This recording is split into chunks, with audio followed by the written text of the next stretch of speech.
Nous allons terminer notre formation vidéo sur EBP de e-facturation bâtiment 2018 avec un dernier tutoriel qui concerne les sauvegardes, les restaurations et aussi l'archivage, puisque aujourd'hui c'est obligatoire depuis quelques années d'ailleurs d'archiver votre dossier. Donc c'est comme une sauvegarde, sauf que dedans il y a un journal des événements qu'on peut consulter et dans ce journal des événements, eh bien, il peut y avoir donc des informations comme par exemple si vous avez supprimé des factures, validé ou dévalidé des factures, ou si s'il y a une rupture de numéro de facture avec les dates.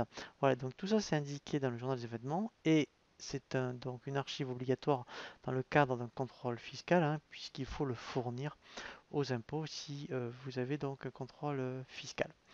Donc, première chose, pour faire les sauvegardes, alors on peut aller effectivement dans le menu outils. Je vais donc lancer l'option sauvegarde rapide. Ici, donc, je vais me laisser guider par l'assistant. Je n'ai qu'à faire lancer. Et là, il me fait donc une sauvegarde. Donc, c'est la même chose lorsque on ferme le dossier où il vous propose systématiquement donc de sauvegarder le dossier. Et là, il le fait effectivement sur votre disque dur. Voilà, donc ça c'est la première chose. Après vous avez outils sauvegarde où là en fait donc on va se laisser guider par un assistant, mais l'intérêt c'est qu'en plus donc de la sauvegarde sur le disque dur, on peut faire une sauvegarde donc sur une clé USB par exemple. Donc quand je fais suivant, donc là je laisse toutes les informations par défaut.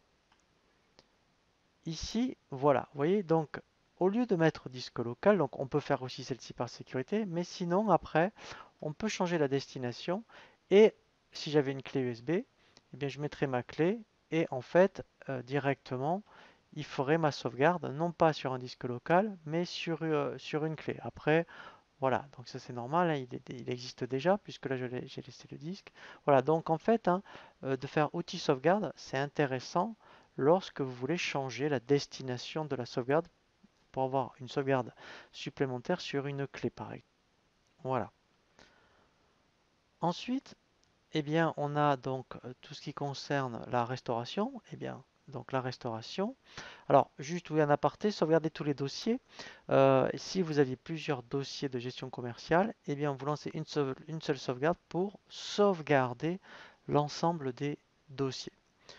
Restauration, bien comme son nom l'indique, ça permet de restaurer le dossier sauvegardé. Donc, en cas d'une enfin, s'il y avait un souci, eh bien, vous pouvez restaurer votre dossier. Donc là, c'est le chemin inverse. Je fais suivant. Ici, donc moi, je vais aller restaurer une sauvegarde, par exemple, que j'ai fait sur le disque, mais ça aurait pu être la clé USB. Je fais suivant. Je vais donc aller chercher ici ma sauvegarde que je viens de faire.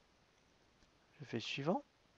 Voilà, donc inclure le dossier. Alors, si j'avais changé, donc il y avait plein de profils utilisateurs ou des choses comme ça, eh bien je ferais inclure la configuration et l'environnement.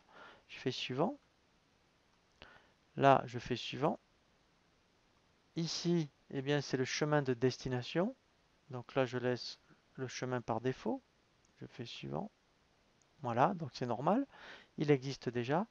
Donc là, je vais mettre à jour le raccourci existant. Voilà, et là, je fais. Voilà, et là, en fait, mon dossier est restauré. Voilà.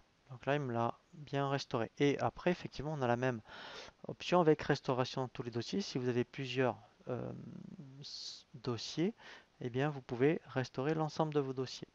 Je vous parlais donc ensuite de l'archivage.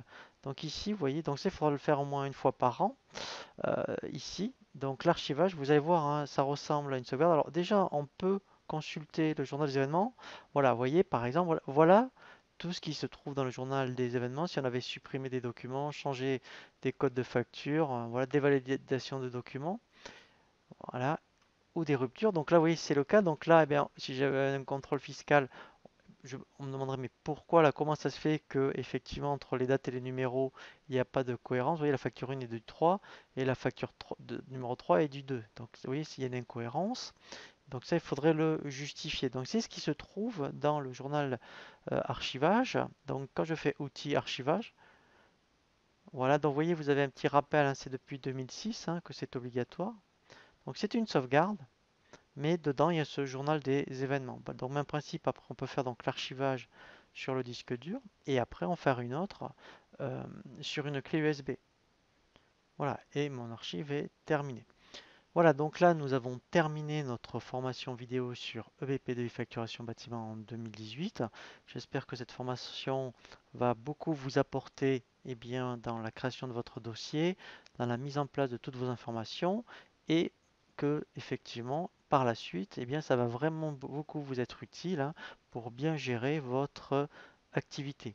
Je vous dis à très bientôt sur jean-pierrevillade.com pour de nouveaux tutos